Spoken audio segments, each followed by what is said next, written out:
My name is Mel Dickerson. I'm from Georgia and I've been training for 8 years. I think I'm pretty cool. I listen to a lot harder music than people might realize, going off of our conversation earlier. I play a lot of crowd pleasers in class, but at home in my own headphones, I do listen to some pretty tough stuff. And I just want people to realize that facet of me.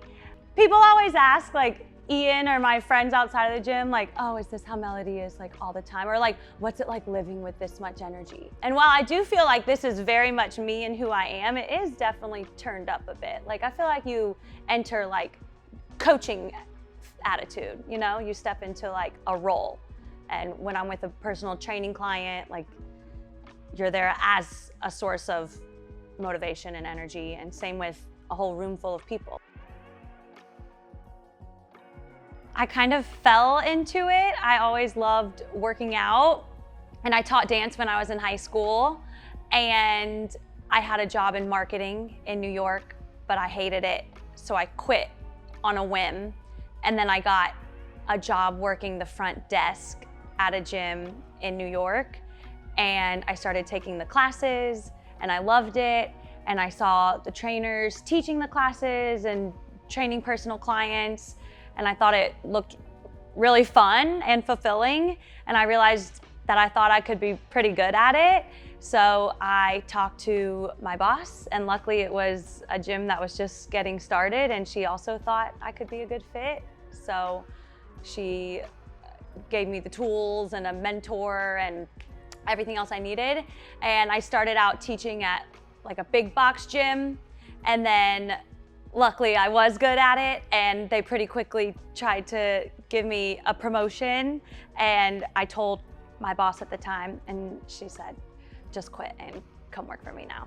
So I started working at a gym in New York, and I was there for over 7 years. Yes, I've met famous people. I used to personal train Jimmy Fallon, and that was cool. He was funny, he worked hard. And one day he asked me, he said, I think I might be a little more motivated if I started bringing a friend to our sessions. And I was like, obsessed with Justin Timberlake as a kid. So of course, that's the first thing that goes through my mind. I'm like, oh my God, I'm gonna train Justin Timberlake. But it wasn't, it was a guy named Luke, and he was awesome. And even after I stopped training Jimmy, I trained Luke for 3 more years. I think they can expect a lot of positive energy. I think that my dance background gives me, I feel really comfortable with cueing, and I feel like I give great form correction, and I can explain things in different ways if I see that clients aren't getting it. They can expect fun music, a variety of music, and yeah, a good time overall. I met him at a laser tag birthday party. I had a friend who accidentally double booked herself one night, and she's like, do you mind if my friend Emily comes? Whatever. So I'm like, of course, I don't mind. So it's me, Emily, and my friend. Emily gets a call at dinner, and it's her brother. He says, I can't make it to your birthday party tomorrow because of XYZ. So sorry. And Emily says, I know we just met, but do you want to come to my birthday party tomorrow? It's laser tag. I was like, yeah, sure. So I went, and that's where I met Ian. Ian, my husband, had been here for work a couple times, and he liked it. I have a friend who grew up here. She actually grew up dancing next door at CC's. And so she was my college roommate. So I came back to Raleigh with her once, and I thought it was cool, but I didn't really think much of it. And we just knew that we didn't want to go to California where he's from, or to Georgia where I'm from. So we started exploring a couple different avenues, and we came to Raleigh for a week, and we just really loved it. This is a good story. So we had decided that we were moving to Raleigh, and I knew I wanted, obviously, to continue working in fitness. So I started scoping out the gym scene, and there were a few gyms that I started following on Instagram But I started following Oak and Iron on Instagram months before we moved here.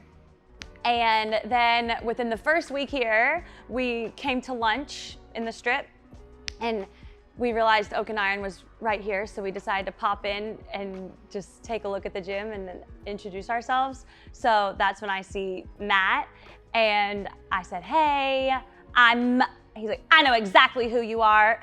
He's like, y'all just moved here from New York and you're a trainer. I was like, whoa, yeah. And it was just a really good vibe overall. I met Matt and I met Carmen on the first day. And then I came in for class with Liz, and there was a power outage that day. And we ended up, I remember doing a chin-up hold in the dark.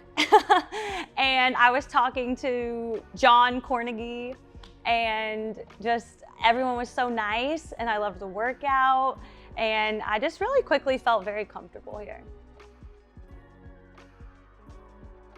I really like the community. I think for a long time in my mind, I thought like a gym is and sort of should be a gym. Like with social media and everything that goes on, I feel like a lot of times businesses are forced to take a stance. And I remember when I started noticing that, I felt like, okay, this is just a gym. All you have to do is be a gym. And then when I got into Oak and Iron and the community, and it's pretty tight knit, I started realizing how much I appreciate how much we address other aspects of life than just fitness. And I think it means a lot to me that I can come in and not just get a pump with people, but find meaningful relationships and talk about things outside of the gym world. I'm pretty good at singing. No, I'm not really that good. I can definitely carry a tune. Kate told me the other day not to quit my day job. But I think if it's the right song, my go-to karaoke song,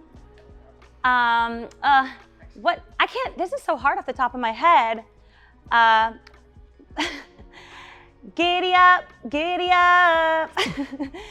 ride straight out of this town. That was it, one line.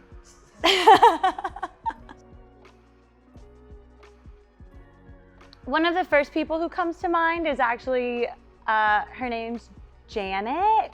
She's my best friend's mom. And I love my mom a lot, but I remember she's just so different from my mom, and going to Abby's house always felt so like different than being at home. And she's really creative, and she always had a very, very optimistic attitude. And when I moved to Tucson for college, she's who drove out there with me. And she was just one of the first adults that I felt really comfortable, like being myself around and saying what I wanted to say and feeling like heard.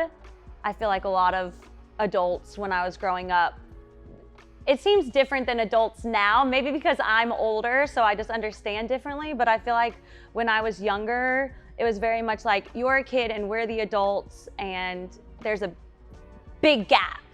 And I just remember she was one of the first adults that I felt like I was having conversations with and like being heard. I want to be Matt 2.0.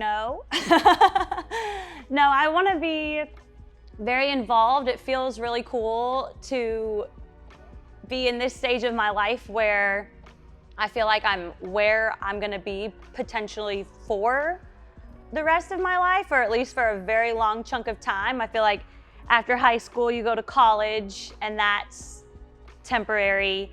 And then after college, you move to a city knowing that you could pick up and leave at any time and go wherever else. But I feel like this is the first time that I've gotten somewhere with the intention of like fully putting down roots and raising a family. And when I picture the future, I have kids and of course Ian, and I imagine us here at Oak and Iron. And I think about like seeing clients and their families as they grow and go through things. And it's cool. I've said this the other day. I feel like when I'm meeting people here, I'm meeting people that I'm going to know for a really long time. And I think that's cool.